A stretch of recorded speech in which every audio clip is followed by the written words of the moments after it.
I was a bit surprised to get an email noting that my LinkedIn account had been shut down.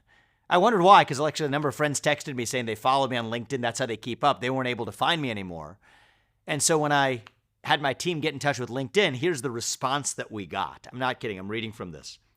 Your account was restricted for sharing content that contains misleading or inaccurate information. They said what it was. One was a video where in the video I said, the CCP is playing the Biden administration like a Chinese mandolin. China has weaponized the woke pandemic to stay one step ahead, and it's working. That was the first offense. The second offense was one where I said that if the climate religion was really about climate change, then they'd be worried about shifting oil production from the U.S. to places like Russia and China. Yet the climate religion and its apostles in the ESG movement have a very different objective. That was my second offense. And apparently my third strike was to say this: the climate agenda is a lie. Fossil fuels are a requirement for human prosperity. Those were my three strikes. That got me censored on LinkedIn.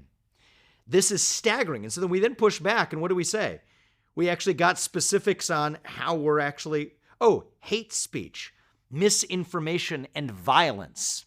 Those were the policies that I was actually violating. Now, I got a kick out of this. I'm going to be honest. I'm sure that we're going to get this escalated because I'm a U.S. presidential candidate. We have the connectivity to the people that we need to talk to be able to get my LinkedIn account back. But I'm not bringing this about because it's about me. I'm bringing this up because if they can do it to me, they can really do it to anybody for making statements about the climate change movement and agenda in this country that are grounded in fact, and then express an opinion based on those facts, to make a statement about Biden's relationships with China and criticize his China policies as a result, to say that that's going to be characterized as misinformation, hate speech, and violence per LinkedIn's terms of service.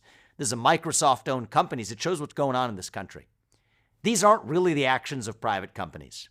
These are so-called privately held companies or publicly traded private companies that are doing the work of the government through the back door, silencing speech that the government would never dare censor, could never censor under the Constitution, but use the back door of tech companies to get it done instead. That's even more dangerous than direct government censorship in many ways, because it is a hybrid of corporate power and state power together doing what neither one of them could do on their own. That's really what this is about. So I'm not worried about me. I'll get my LinkedIn account back, I'm sure. And if not, I'll still be fine. Believe me. I'm doing it because it's a symptom of how deep this cancer has run in our country. And believe me, we will stop at nothing in restoring free speech in our country, in restoring internet freedoms in our country. I've been writing about these issues for several years. I was actually one of the first people in this country to expose the way government was colluding with big tech to get done through the back door its dirty work. And so it seems like karma that they've come back and actually punished me for it in the form of censoring my speech about climate change and about China policy. But believe me, I'm not going to stay censored. We're going to get this done through the national revival that we're leading starting next year.